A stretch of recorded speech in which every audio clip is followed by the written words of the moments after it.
ওই মা বাবার জন্য একটু কি চোখের পানি ছেড়ে দোয়া করতে পারো না রে যুবক? মা জীবনভর এত কষ্ট করেছেন, মায়ের কষ্ট কোনোদিন ঋণ আদায় করা যায় না।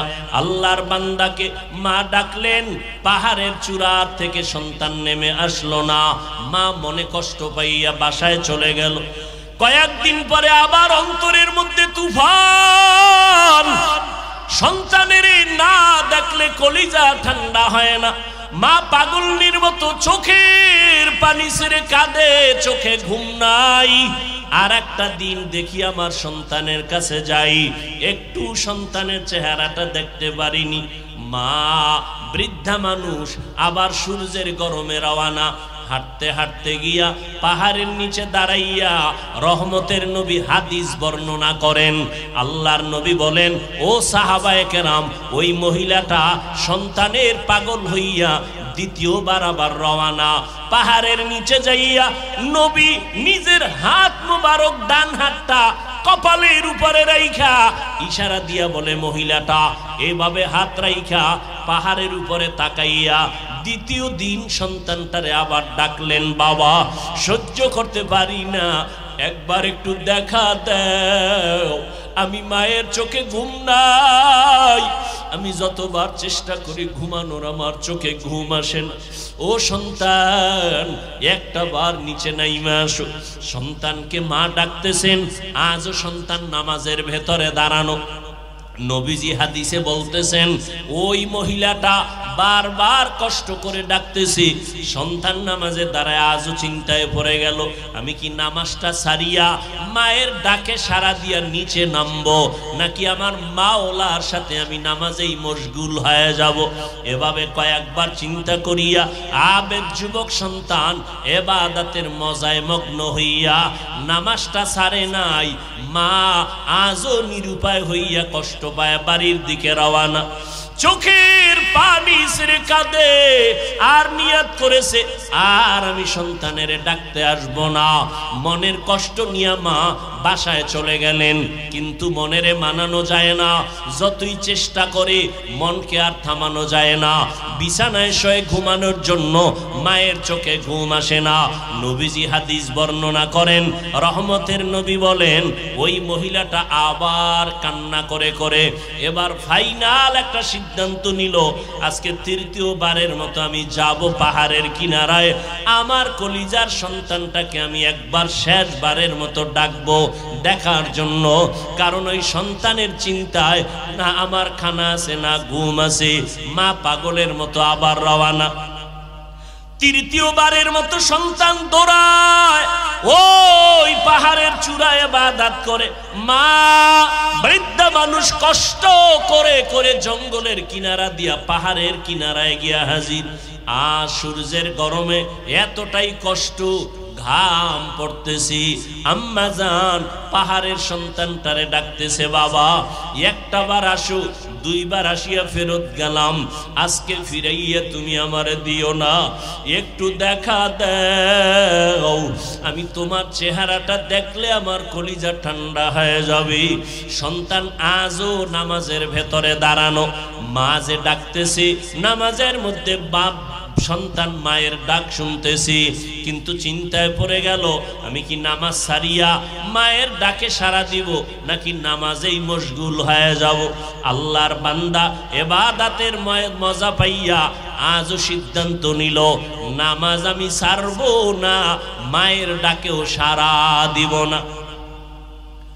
মা তৃতীয়বারের মতো আজকেও সন্তানের সাড়া না পাইয়া এতটা কষ্ট নিয়ে চোখের পানি নিয়ে বিদায় হয়। আজকে একটা অন্তর থেকে মায়ের অজান্তে বড়দোয়া নেমে আসে। মা এবার বিদায় বেলা কয়, ও আল্লাহ, আমার কলিজার ব্যথাটা সন্তানেরে বুঝাইতে পারলাম না। তোমার সন্তান ইবাদতে এত মজা পাইয়া আজ তিনবারের মতো আসলাম, সারা দিল না। ও আল্লাহ, মনে চায় বেশি বরদোয়া করি, তবে বেশি না।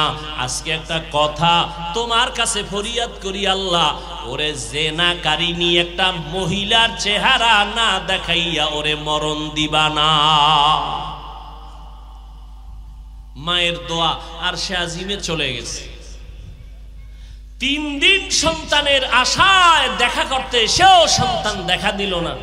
ইবাদত আল্লাহর জন্য পাগল। মা এবার বলেই ফেললেন, আল্লাহ, জেনাকারিনী মহিলার চেহারা না দেখাইয়া আমার সন্তানের মরণ দিও না। আমাদের কাছে এটা মারাত্মক কোনো বরদোয়া না, কিন্তু একজন খাঁটি আল্লাহর বান্দার জন্য কঠিন একটা মুসিবত।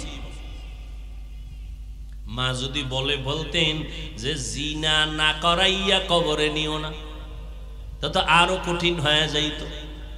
যদি বলতেন, ও আল্লাহ, জিনাকারিনী মহিলার সাথে জিনা করাইয়া কবরে নিও, মা বরদোয়া করতে দেরি, আরশে আজিমে কবুল হইতে দেরি হয় না। কিন্তু মা এটা বলে নাই, হালকা ভাবে বলছে, আল্লাহ, আমার সন্তানের জিনাকারিনী মহিলার চেহারা না দেখাইয়া কবর দিও না, কারণ আমার সন্তান জীবনে কোনোদিন বেগানার দিকে তাকায় নাই, কোনোদিন বেপর্দা নারীর চেহারা দেখে নাই। একজন খাঁটি আল্লাহওয়ালার জন্য সব থেকে বড় এক মূল্যবান সম্পদ বেগানার থেকে নিজের নজরকে হেফাজতে রাখা। আমরা সাধারণ মনে করি, কিন্তু আল্লাহর কাছে এটার দাম অনেক বেশি। একজন নারী বেগানা পুরুষ থেকে নজরকে বাঁচাইয়া রাখা জীবনের বড় মূল্যবান একটা সম্পদ। একজন পুরুষ বেগানা নারীর চেহারা থেকে নিজের নজরকে বাঁচাইয়া রাখা মূল্যবান একটা সম্পদ। মা বরদোয়া করে ফেললেন, হে মালিক, আমার সন্তানটাকে জিনাকারিনী মহিলার চেহারা না দেখাইয়া কবর দিও না। মায়ের বরদোয়া কবুল হবে না হবে না? হইয়াই গেছে। এদিকে কারবার শুরু। মা তো চলে গেছেন কষ্ট পাইয়া, চোখের পানি ছেড়ে। এদিকে কারবার শুরু হয়ে গেছে। কি? ওই পুরা এলাকার ভেতরে বনি ইসরাইলরা ঘটনার সুনাম গাইতেছে। আরে আমগো পাহাড়ের চূড়ায় একজন যুবক এত বেশি ইবাদত করে, জীবনে কোনদিন কোন বেগানা নারীর চেহারা দেখে নাই, বেপর্দা হয় নাই, আল্লাহর পেয়ারা বান্দা। ওই এলাকায় এক সুন্দরী মেয়ে ছিল, চরিত্রহীন। ওই মেয়েটা কয়, এই তোমরা এত গুণগান যার গাও, আসলেই কি এমন সে কোনো নারীর দিকে তাকায় না? কয় না। কথা হলে আমি চ্যালেঞ্জ দিলাম, আমার চেহারা দেখলে সে না তাকাইয়া পারবে না। মহিলা চ্যালেঞ্জ দিল। চ্যালেঞ্জ দিয়া মহিলা ঠিকানা নিয়ে চলে গেল পাহাড়ের চূড়ায়। ওই জিনাকারিনী মহিলাটা পাহাড়ের চূড়ায় চলে গেল। গিয়া দেখে যুবক নামাজে দাঁড়ানো, ভাঙা একটা ঝুপড়ি পাহাড়ের চূড়ায়। মেয়েটা গিয়া নামাজের সামনে দাঁড়াইল। যত অপচেষ্টা করলো, কোনোভাবেই ওই যুবক ইবাদত করনেওয়ালা যুবকের নজর ওই মেয়েটার দিকে নিতে পারলো না। মহিলাটা ব্যর্থ হইয়া মনের দুঃখ নিয়ে পাহাড়ের নিচে নেমে এসে একটা ষড়যন্ত্র করলো। মায়ের বরদোয়া চলতেছে। কষ্ট হইতেছে আপনাদের? হ্যাঁ, মায়ের বরদোয়া চলতেছে। ওই মহিলা যুবক ইবাদতকারী বান্দার নজরকে কারিয়া নিতে না পারায় ষড়যন্ত্র শুরু করলো। নিচে নেমে চলে গেল। পাহাড়ের পাশে একটা চেটিয়াল ময়দান, খোলা ময়দান, বকরি চড়ায় এক রাখাল। ওই রাখালের কাছে চলে গেল, গিয়া রাখালের সাথে জিনা করলো। ওই রাখালের জিনা করার মাধ্যমে পেটে একটা সন্তান আসলো, অবৈধ সন্তান।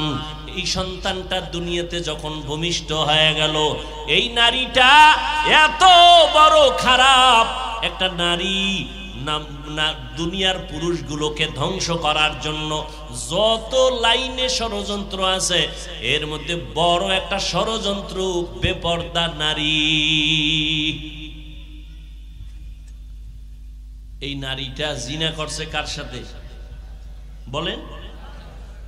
সন্তান দুনিয়াতে আসছে, এখন সন্তানের কোলে নিয়া এলাকায় ঘুরে আর এই প্রশংসাকারীরা, তোমরা যে ইবাদত গুজার বান্দার এত সুনাম গাইলা, তোমার ওই ইবাদত গুজার বান্দা আমার সাথে জিনা করছে, ওই জিনার কারণে এই যে সন্তান। কঠিন এক ষড়যন্ত্র না? জিনা করেছে রাখালের সাথে, কিন্তু মহিলা এলাকায় ঘুরে ঘুরে বলতেছে এই জিনা করেছে তোমাদের ইবাদত করনেওয়ালা। এই কথা শুই না যখন এলাকাবাসীর মনে একটা দুঃখ, যারে এত মোহাব্বত করি ভালো জানি তার হালাত এমন কেন? এরা লাঠি ছোটা নিয়া পাহাড়ের চূড়ায় গেল, চূড়ায় যাইয়া ওই ইবাদত করনেওয়ালা যুবকের খানকা ঘর ভেঙ্গে দিল। এরপরে এক পর্যায়ে তার গায়ের মধ্যে হাত দেওয়ার যখন সামনে আগাইল, যুবক চোখের পানি ছেড়ে বলে তোমরা এমন কেন করো? বলে আমরা শুনলাম তুমি নাকি এই এলাকার এক মহিলা, তার সাথে জিনা করেছো। বলে আল্লাহর কসম আমি কখনো জিনা করি নাই।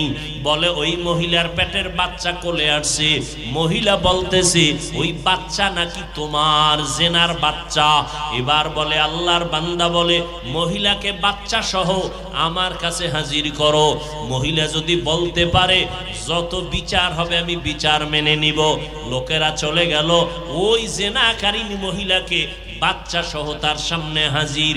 মায়ের বরদোয়া ছিল, ও আল্লাহ আমার সন্তানটাকে জেনাকারিনীর চেহারা না দেখাইয়া কবর দিবা না।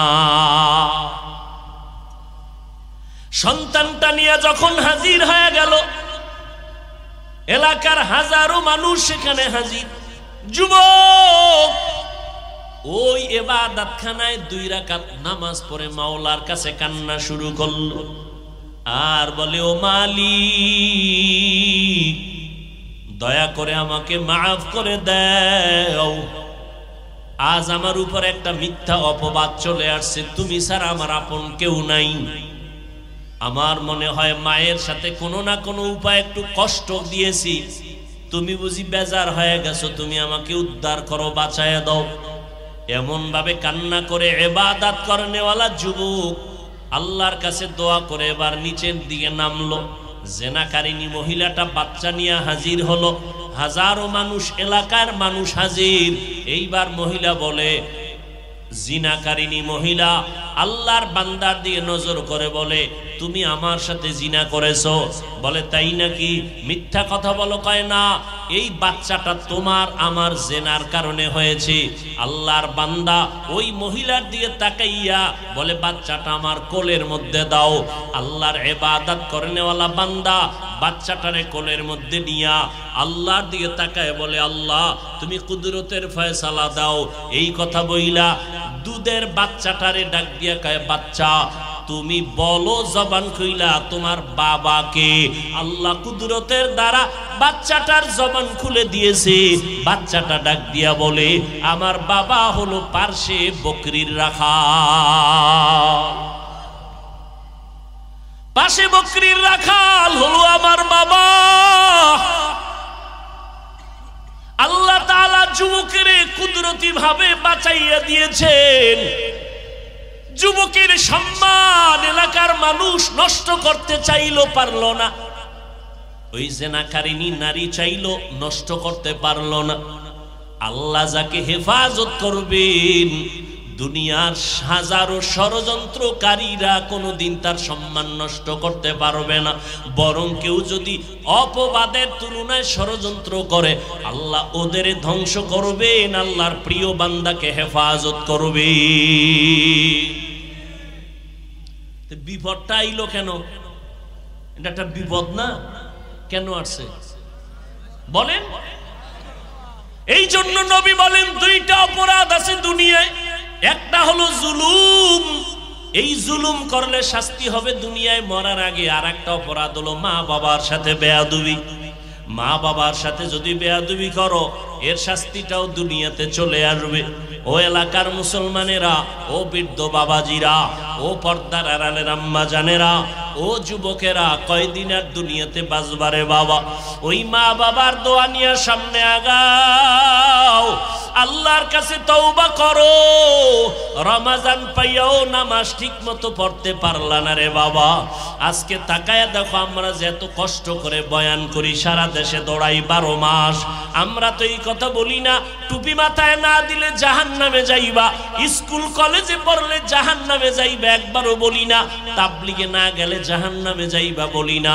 আমরা বলি বাবা স্কুলে পড়ো, কলেজে পড়ো, ভার্সিটিতে পড়ো, লেখাপড়া করো, ডাক্তার হও, ইঞ্জিনিয়ার হও, ইসলাম বাধা দেয় না। কিন্তু বান্দা খবরদার আমার আল্লাহকে ভুলিয়া যাইও না। নামাজ পড়ো, মা বাবার খেদমত করো।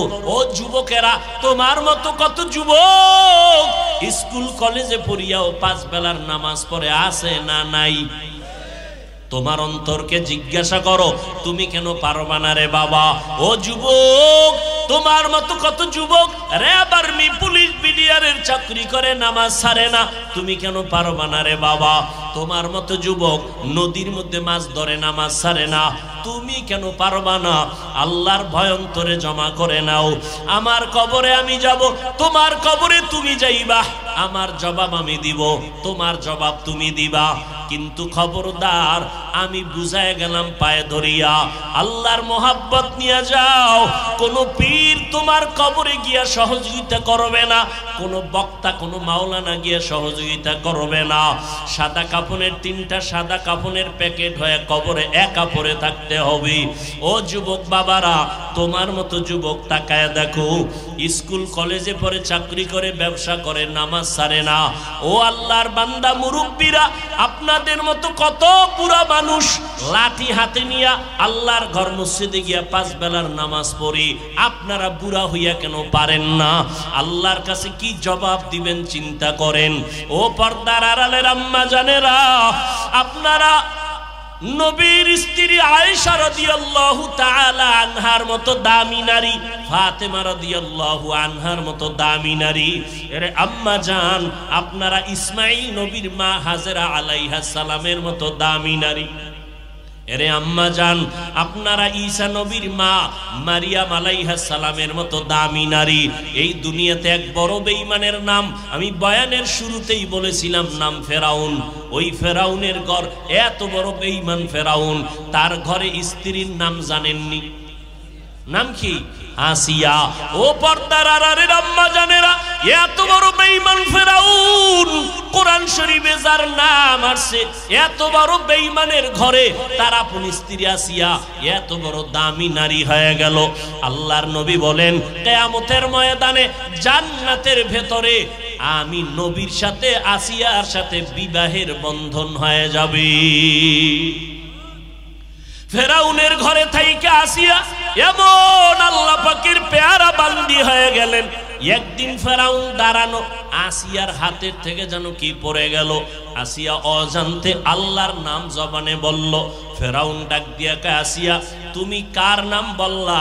এইবার আসিয়া ভয় পেয়ে গেল, আমি গোপনে আল্লাহরে ডাকি। ফেরাউন জানে না, আজকে অজান্তে জেনে ফেললো। যখন জেনেই ফেলেছে, এখন আর গোপন করে লাভ নাই। আল্লাহর বান্দি আসিয়া কয়, ও ফেরাউন, তুমি আমার স্বামী হতে পারো, তুমি আমার খোদা না। মিশরের সবাই তোমারে খোদা মানে, আমি আমার আল্লাহ একজনকেই মানি। বলে, কারে মানো? মুসা নবী যে আল্লাহকে মানে, আমি আসিয়াও সে আল্লাহকে মানি। এইবার ফেরাউন বলে, এটা কেমন কথা? বলে, এটাই আসল কথা। এইবার ফেরাউন বলে, আসিয়া আমাকে খোদা মানতে হবে। আসিয়া ডাক দিয়া কয়, আমি যারে অন্তর দিয়া মোহাব্বত করি, মালিকেরে আর ভুলবো না। তোমারে যিনি বানাইছেন তিনি আমার আল্লাহ, ওই আল্লাহর নাম আমার জবান থেকে আর ছাড়বো না। এবার ফেরাউন বলে, রে আসিয়া, আল্লাহর নাম বন্ধ করো।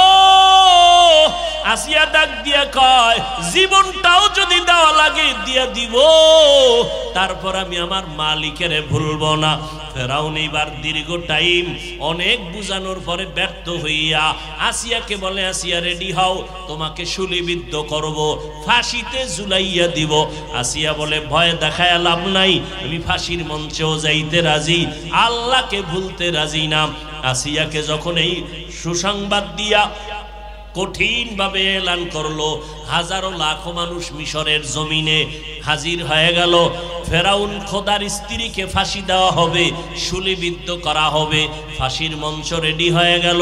আসিয়া চোখের পানি ছেড়ে কান্না করে আর বলে, হে মালিক, যত বড় মুসিবত আসুক না কেন, আমি যেন তোমাকে ভুলিয়া না যাই, ধৈর্য হারা হইয়া না যাই। হঠাৎ করে আসিয়া কান্নার মধ্যে দেখে মুসা নবী রাস্তা দিয়ে হাঁটিয়া যায়।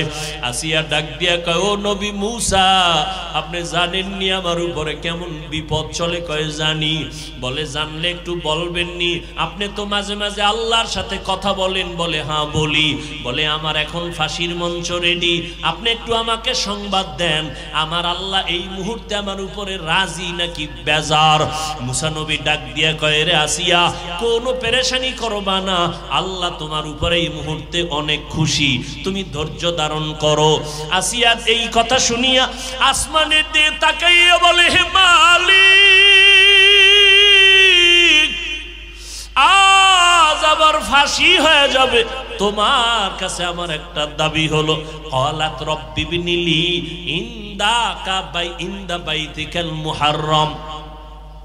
ও আল্লাহ, ইন্দাকা বাইতান ফিল জান্নাহ, ও দয়ার মালিক, আমি আসিয়াকে এত বড় খোদা ফেরাউন দাবিদার, তার ঘরে থাইকে একটা আরামের বিছানা পাই নাই, আমার এত সুন্দর রাজকীয় খানা দানা তারপরও খানা পাই নাই। এই ফেরাউন তোমারে আল্লাহ বলিয়া ডাকার কারণে কত কষ্ট দিল, খানা দিল না, ঘুমের বিছানা দিল না, আজ আমাকে ফাঁসি পর্যন্ত দিবে, আমার শুলিবিদ্ধ করবে। ও আল্লাহ, আমি দুনিয়াতে একজন খোদার ঘরে থাইকেও শান্তি পাই নাই, ভালো বিছানা পাই নাই, আজ আমি তোমার কাছে আবদার করি, ও আল্লাহ, তোমার পাশে একটা জান্নাতে আমার ঘর বানাইয়া দাও। আল্লাহর বান্দি আসিয়া এই কথা বলে চিৎকার দিয়া কান্না করেন। হঠাৎ আসিয়ার কান্না বন্ধ হয়ে গেল, হাসা শুরু করলো। ফেরাউন ডাক দিয়া কয়, আসিয়া, বিপদের সময় কেন তুমি হাসতেছো? বলে আমি যা দেখতেছি তুমি তা দেখো না। বলে কি দেখো? বলে তুমি আমাকে ফাঁসি দিবা, তুমি আমারে কষ্ট দিয়েছো, এখন আমি দেখলাম আল্লাহ আমার কলবের চক্ষু খুলিয়া দিছেন, আমি দেখতেছি আল্লাহর কাছে দোয়া করার পর আল্লাহ একটা জান্নাতে ঘর আমার জন্য আলাদা বানাইছেন, ওই ঘরের ছবিটা আমি নিজের চোখে তাকাইয়া দেখতেছি, আর হাজারো লাখো ফেরেশতা অপেক্ষা করতেছি আমাকে জান্নাতের ময়দানে নিয়ে যাওয়ার জন্য। এখন আমার খুশি হচ্ছে অন্তর, আমাকে তাড়াতাড়ি ফাঁসি দাও, আমি মালিকের দরবারে চলে যাব, ওই সুন্দর জান্নাতের বাগানের ঘরের মধ্যে থাকব। এরে নবীর উম্মতেরা, ও পর্দার আড়ালের আম্মা জানেরা, আপনারা আসিয়ার মতো দামি এক নারী, ও যুবক, আল্লাহর কাছে চোখের পানি ছেড়ে দোয়া করো। জীবনে তো গুনাহ কম করলাম না, আজকে এত বয়ান চোখে পানি নাই, মোনাজাতে চোখে পানি আসে না। আবার কত আল্লাহর বান্দা চোখের পানি ছেড়ে কান্না করে। এই ময়দানে এমন আল্লাহর বান্দা আছেন, অনেকের মা নাই, অনেকের বাবাও দুনিয়াতে নাই। ও যুবক বাবারা, ওই মা বাবার দোয়া কত যে জীবনের বড় সম্পদ। মা বাবার দোয়া নিয়ে সামনে আগাও।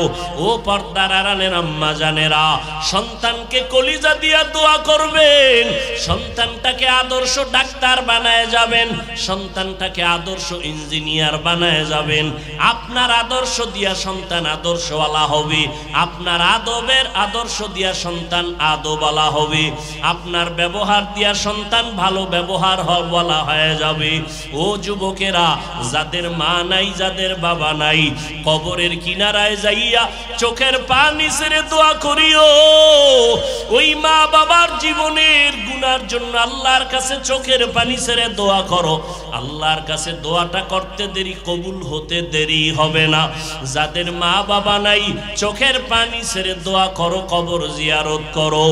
ওই সন্তানেরা ঈদের দিন দিন কত সন্তানেরা মা বাবা নিয়ে কত আনন্দ করলো, আর যার বাবা নাই মা নাই অনেক আনন্দের ভিতরেও দুঃখ ভরা অন্তরে কেমন যেন নিঃশ্বাস।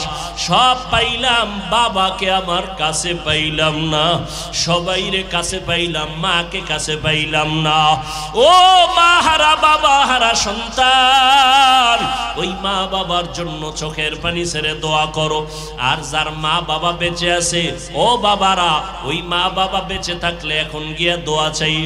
মাকে বলিও, মা বয়ানের মধ্যে বসিয়া দেখলাম কত আল্লাহর বান্দা কান্না করে তওবা করলো, নামাজের জন্য চোখের পানি ছাড়লো, আমার চোখে কেন পানি আসে নাই?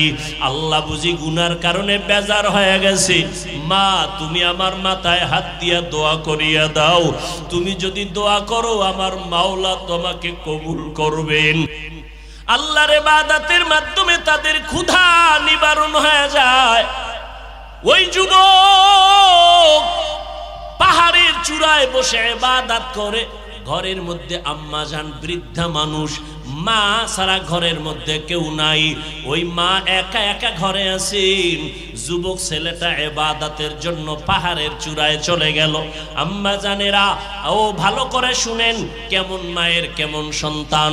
যুবক পাহাড়ের চূড়ায় ইবাদত করে কিন্তু মায়ের কাছেও আসে না। বৃদ্ধা মা ঘরের মধ্যে বসে বসে ইবাদত করে, সংসারের মোটামুটি পরিচালনাও করে, কিন্তু মনের মধ্যে একটা অভাব। আমার ইবাদত করনেওয়ালা সন্তানের না দেখলে কলিজা ঠান্ডা হয় না। মা বাবা মধ্যে সন্তান লালন পালন করে, মা বাবা অবদান রাখে বেশি, মায়ের অবদান এত বেশি। সন্তানকে মা এতটা আদর দেয়, এতটা স্নেহ মমতা দেয়। মা সন্তানের নিয়ে এত কষ্ট সহ্য করে নেয়, এই কষ্টের 1000 ভাগের 1 ভাগ বাবা সহ্য করে নিতে পারে না। এই জন্য হাদিসে পাকে পয়গম্বর বাবার তুলনায় মায়ের সম্মানের কথা 3 বার বলেছি। মায়ের অধিকার আল্লাহ পাক বাড়ায় দিয়েছেন, নবীও বাড়ায় দিয়েছেন। ও নবীর আশিক, ও পর্দার আড়ালের আম্মা জানেরা, সন্তানের প্রতি মায়ের অবদান এত বেশি। মা সন্তানের নিয়ে এত কষ্ট করেন, খানা নাই ঘুম নাই, কত কষ্ট করে। ও নাজিরপুর এলাকার মুসলমানেরা, সন্তানেরা যত বড় কিছুই দাবি করো না কেন, মায়ের দোয়া ছাড়া কোনোদিন সম্ভব না। মায়ের চোখের পানির কারণে আজ আমি চেয়ারের মধ্যে বসেছি। মা বাবার দোয়া আর চোখের পানির কারণে তুমি আজ পরীক্ষায় ভালো নাম্বার পেয়েছো। মা বাবার চোখের পানি ছাড়া টাকা পয়সার মালিক হতে পারো না রে যুবক। মা বাবার চোখের পানি ছাড়া তুমি আর সম্মানের চেয়ারে বসতে পারো নাই। আজকে মানুষ তোমারে সম্মান করে, কত দোয়া করে, মা বাবার দোয়ার কারণে দাস তোমার এত সম্মান। আমার মায়ার নবীর জন্য মায়ের সম্মান অনেক বাড়ায় দিয়েছে। আমার মা এতটা কষ্ট করেছেন, দুনিয়াতে আমি আসার কষ্ট যে কত কঠিন। আম্মা জানের আওয়াজ ঘরের বাইরে যায় না, এলাকার কেউ আমার মায়ের গলার আওয়াজ শুনে নাই। কিন্তু আমি যেদিন দুনিয়াতে আসব, আমার আম্মা জান প্রসব বেদনায় পড়ে এতটাই চিৎকার দিয়া কান্না করলেন, আমার আম্মা জানের কণ্ঠের আওয়াজ আমার ঘরের বাইরে কেউ শুনে নাই। কিন্তু আজ আমি দুনিয়াতে আসার ব্যথাটা এতটাই প্রচন্ড, মা অজান্তে চিৎকার দেয়। মায়ের চিৎকারের আওয়াজে পাশের বাড়ির মানুষগুলো রাতের বেলা ঘুমাইতে পারে না। এত চিৎকারের আওয়াজ আর কান্নার আওয়াজ। মা চিৎকার দিয়ে কয়, আজ আমি মনে হয় মরে যাব, আর বাঁচবো না। আমার দাদি, আমার নানি, আমার আম্মা জানের কাছে সহযোগিতার জন্য বসে আছেন। আম্মা জান এক পর্যায়ে বলে, ও আমার মা, ও শাশুড়ি, আমার থেকে চলে যাও, আমার স্বামীকে আমার কাছে এনে দাও। আমার মা আমার বাবাকে কাছে টেনে ঘর থেকে সবাইকে সরাইয়া হাতটা ধরিয়া আম্মা জান কাঁদেন আর বলেন, ও স্বামী আমার, দয়া করে আমাকে মাফ করে দাও। তোমার ঘরে আসিয়া যেইভাবে খেদমত করা দরকার পারি নাই, আজ আমি বাঁচবো না, আমি মরিয়া যাব। 7 আসমানের মতো বোঝা আমার মাথায় চেপে আসছি। সন্তান দুনিয়াতে আসার ব্যথাটা সহ্য করতে পারি না। এতটা প্রচন্ড আঘাত, আমার কণ্ঠকে আমি সংবরণ করতে পারি না। ও স্বামী, আমি মরিয়া যাব। এই প্রসব বেদনায় কত নারীরা দুনিয়া থেকে চলে গেল, তুমি আমাকে মাফ করে দাও। বাবা চোখের পানি ছেড়ে বলে, বিবি ধৈর্য ধারণ করো, আল্লাহ সাহায্য করবেন। আমিও দোয়া করতেছি। এইভাবে মা তোমাকে আমাকে নিয়ে কত কষ্ট করেছেন। আম্মা জানের এই প্রসব বেদনার কষ্ট, সন্তান জীবনটা দিয়েও যদি মায়ের গোলামি করে, মায়ের কষ্ট ঋণ আদায় হবে না। ওই সন্তান ইবাদত করে পাহাড়ের চূড়ায়, কিন্তু আম্মা জানের কলিজার মধ্যে দুরহ পেরেশানি। সন্তানের না দেখলে ভালো লাগে না। সন্তান পাহাড়ে চলে গেল ইবাদত করার জন্য, কিন্তু আমি বৃদ্ধা মা সন্তানের একটু দেখবো, কলিজা ঠান্ডা করব, এই সুযোগ আমার হলো না। মা মনে মনে চিন্তা করিয়া একদিন সিদ্ধান্ত নিল, আমি যেহেতু সন্তান আমার কাছে আসবে না, আমি একা একা যাইয়া আমি সন্তানকে একটু মোহাব্বতের ডাক দিয়া মোলাকাত করে ওর চেহারাটা দেখিয়া আমার কলিজা আমি ঠান্ডা করব। বৃদ্ধা মা চিন্তা করিয়া একদিন সকাল বেলা সূর্য উদিত হলো, রোদের প্রখর তাপ। আম্মা জান সিদ্ধান্ত নিয়ে একা একা মহিলা মানুষ হেঁটে হেঁটে পাহাড়ের কিনারায় চলে গেলেন। যাইয়া এবার পাহাড়ের উপরে উঁচু জায়গা, ওই পাহাড়ের চূড়া এত উঁচু, সন্তান ওখানে ইবাদত করে। আম্মা জান হাতটা চোখের সামনে নিয়া এরপরে উপরের দিয়ে তাকাইয়া সন্তানের নাম ধরে ডাক দিছে, ও সন্তান একটু নিচে নেমে আসো, আমি তোমার একটু মোলাকাতের জন্য তোমার মা পাহাড়ের চূড়ার থেকে তোমাকে নিচে আসতে বলতেছি। তোমার চেহারাটা দেখবো, কলিজা ঠান্ডা করার জন্য। আমি ঘর থেকে রোদের প্রচন্ড তাপ, সূর্যের গরম, তারপরেও আমি মা তোমার মোহাব্বতের বিরহের বেদনা সহ্য করতে পারি নাই, একটু দেখা দাও। সন্তানের মা এভাবে ডাকতেছেন বারবার। সন্তান পাহাড়ের চূড়ায় ছোট্ট ঘরের মধ্যে ইবাদতে নামাজে দাঁড়ানো, মা যে ডাকতেছে সন্তানের কানে আওয়াজ চলে গেছে। নামাজের মধ্যে দাঁড়াইয়া সন্তান মায়ের কণ্ঠ পাইয়া চিন্তায় পড়ে গেল, এখন আমি মাওলার সামনে দাঁড়াইয়া আমি আল্লাহর সাথে কথা বলতেছি, আমি সূরা কেরাত পড়তেছি, কোরআন তেলাওয়াত করতেছি, এখন কি আমি আল্লাহর ডাকের সাড়া দিব নাকি ডাক বাদ দিয়া মায়ের ডাকে পাহাড়ের নিচে চলে যাব? এই চিন্তা করিয়া সিদ্ধান্ত নিল আমি আল্লাহর ইবাদত ছাড়ব না, মায়ের ডাকে সাড়া দিব না। আম্মা জান রৌদ্রের গরমে এতটা কষ্ট পাইয়া দীর্ঘ টাইম দাঁড়াইয়া এবার নিরুপায় হইয়া নিরাশ হইয়া আম্মা জান বাড়ির মধ্যে আবার চলে গেলেন, আর মনের মধ্যে একটু হালকা কষ্ট পাইলেন। এর সন্তানেরা, আল্লাহর কসম করে বলি, যতই বাহাদুরি করি না কেন, মা বাবার চোখের পানি আর দোয়া ছাড়া এই জায়গায় কোনোদিন বসতে পারি নাই। ও সন্তানেরা, কত মা জীবনভর কষ্ট করেছেন, কত বাবা অল্প টাকায় বেতন পাইয়া সংসার চালাইতেন, কত কষ্ট করে সন্তানের আমাদের মানুষ বানাইছেন।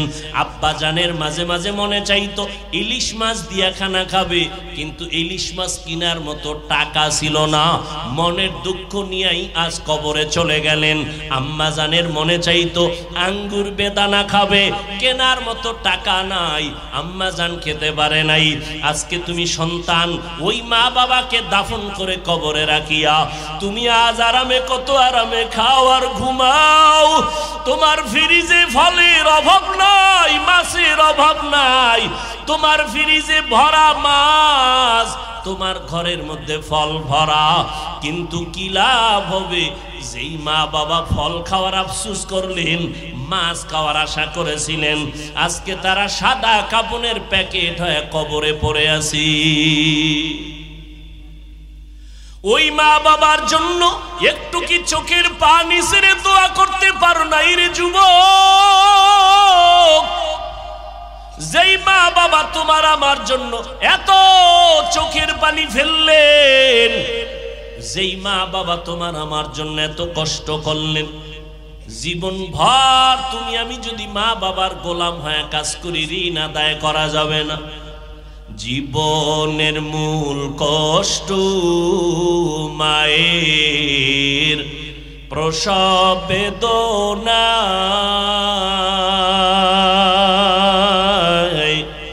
সাত আসমান সাত জমিন তখন মায়েরই মাথায়।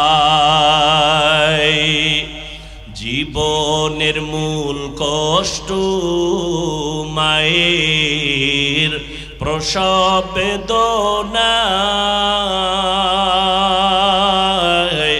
সাত আসমান সাত জমিন তখন মায়েরই মাথায়।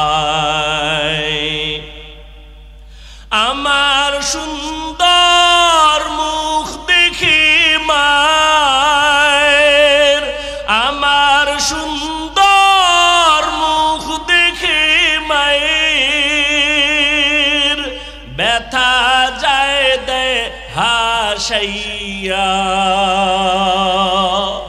ও আমার প্রাণের মা, মা গো মা, কোথায় গেলে মোরে ছাড়িয়া? জনম দুঃখী ইয়াতীম আমি, চায় না কেহ ফিরিয়া। এরে নবীর আশিক, ওই মা জীবন ভর এত কষ্ট করেছেন, মায়ের কষ্ট কোনোদিন ঋণ আদায় করা যায় না। আল্লাহর বান্দাকে মা ডাকলেন, পাহাড়ের চূড়ার থেকে সন্তান নেমে আসলো না। মা মনে কষ্ট পাইয়া বাসায় চলে গেল। কয়েকদিন পরে আবার অন্তরের মধ্যে তুফান। সন্তানের না দেখলে কলিজা ঠান্ডা হয় না। মা পাগলনির মতো চোখের পানি ছেড়ে কাঁদে, চোখে ঘুম নাই। আর একটা দিন দেখি আমার সন্তানের কাছে যাই, একটু সন্তানের চেহারাটা দেখতে পারিনি। মা বৃদ্ধা মানুষ, আবার সূর্যের গরমে রওয়ানা। হাঁটতে হাঁটতে গিয়া পাহাড়ের নিচে দাঁড়াইয়া রহমতের নবী হাদিস বর্ণনা করেন। আল্লাহর নবী বলেন, ও সাহাবায়ে কেরাম, ওই মহিলাটা সন্তানের পাগল হইয়া দ্বিতীয়বার আবার রওয়ানা। পাহাড়ের নিচে যাইয়া নবী নিজের হাত মোবারক ডান হাতটা কপালের উপরে রাইখা ইশারা দিয়া বলে, মহিলাটা এভাবে হাত রাইখা পাহাড়ের উপরে তাকাইয়া দ্বিতীয় দিন সন্তানটারে আবার ডাকলেন, বাবা সহ্য করতে পারি না, একবার একটু দেখা দাও। আমি মায়ের চোখে ঘুম নাই, আমি যতবার চেষ্টা করি ঘুমানোর আমার চোখে ঘুম আসে না। ও সন্তান, একটা বার নিচে নাইমা আসো। সন্তানকে মা ডাকতেছেন, আজও সন্তান নামাজের ভেতরে দাঁড়ানো। নবীজি হাদিসে বলতেছেন, ওই মহিলাটা বারবার কষ্ট করে ডাকতেছি, সন্তান নামাজে দাঁড়ায় আজও চিন্তায় পড়ে গেল, আমি কি নামাজটা সারিয়া মায়ের ডাকে সাড়া দিয়া নিচে নামবো, নাকি আমার মাওলার সাথে আমি নামাজেই মশগুল হয়ে যাব। এভাবে কয়েকবার চিন্তা করিয়া আবেগ যুবক সন্তান ইবাদতের মজায় মগ্ন হইয়া নামাজটা সারে নাই। মা আজও নিরুপায় হইয়া কষ্ট পায় বাড়ির দিকে রওয়ানা। চোখের পানি ছেড়ে কাঁদে, আর নিয়ত করেছে আর আমি সন্তানের ডাকতে আসবো না। মনের কষ্ট নিয়ে মা বাসায় চলে গেলেন, কিন্তু মনেরে মানানো যায় না, যতই চেষ্টা করে মনকে আর থামানো যায় না। বিছানায় শুয়ে ঘুমানোর জন্য মায়ের চোখে ঘুম আসে না।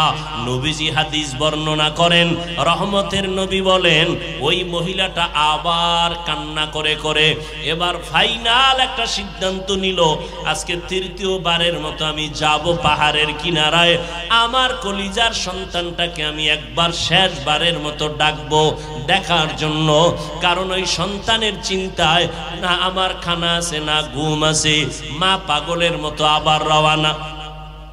তৃতীয়বারের মতো সন্তান দৌড়ায় ওই পাহাড়ের চূড়ায় ইবাদত করে।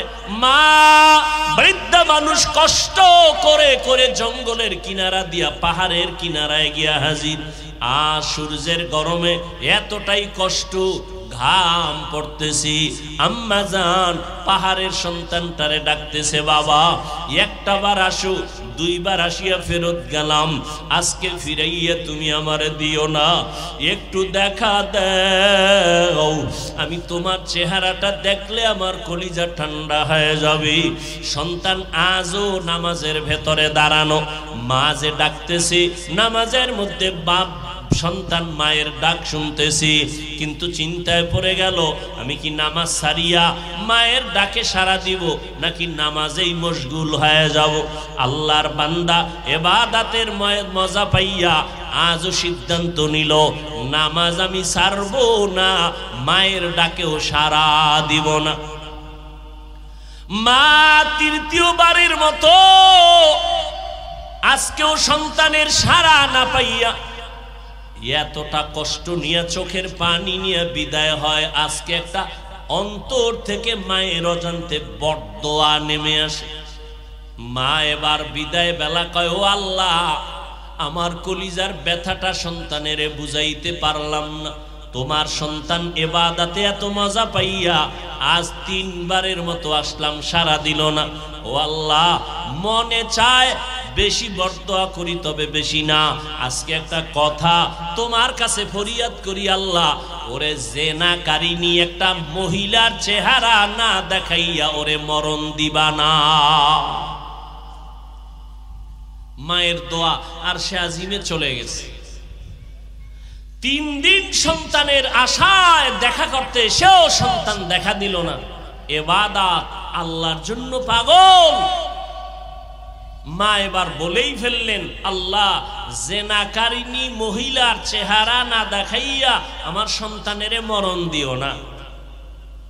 আমাদের কাছে এটা মারাত্মক কোনো বরদোয়া না, কিন্তু একজন খাঁটি আল্লাহর বান্দার জন্য কঠিন একটা মুসিবত। মা যদি বলতেন যে জিনা না করাইয়া কবরে নিও না, তা তো আরো কঠিন হয়ে যাইত। যদি বলতেন ও আল্লাহ জিনাকারিনী মহিলার সাথে জিনা করাইয়া কবরে নিও, মা বরদোয়া করতে দেরি আর সে আজিমে কবুল হইতে দেরি হয় না। কিন্তু মা এটা বলে নাই, হালকা ভাবে বলছে, আল্লাহ আমার সন্তানের জিনাকারিনী মহিলার চেহারা না দেখাইয়া কবর দিও না, কারণ আমার সন্তান জীবনে কোনোদিন বেগানার দিকে তাকায় নাই, কোনোদিন বেপর্দা নারীর চেহারা দেখে নাই। একজন খাঁটি আল্লাহওয়ালার জন্য সব থেকে বড় এক মূল্যবান সম্পদ বেগানার থেকে নিজের নজরকে হেফাজতে রাখা। আমরা সাধারণ মনে করি, কিন্তু আল্লাহর কাছে এটার দাম অনেক বেশি। একজন নারী বেগানা পুরুষ থেকে নজরকে বাঁচাইয়া রাখা জীবনের বড় মূল্যবান একটা সম্পদ।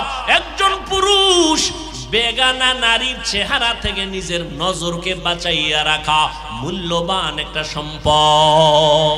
মাথায় হাত দিয়ে দোয়া করে বলে, হে মালিক আমার সন্তানের তুই কবুল করিয়া দাও, আমার সন্তানের কি তুমি হেদায়েতের সম্পদ দিয়া কবুল করে নাও। সাথে সাথে আরশে আজিমে দোয়াটা চলিয়া যাবে। ও আল্লাহর বান্দারা, ও কলিজার যুবক বাবারা, হেদায়েতের মালিক আমার আল্লাহ, এখনো সময় আছে, তওবা করে নাও।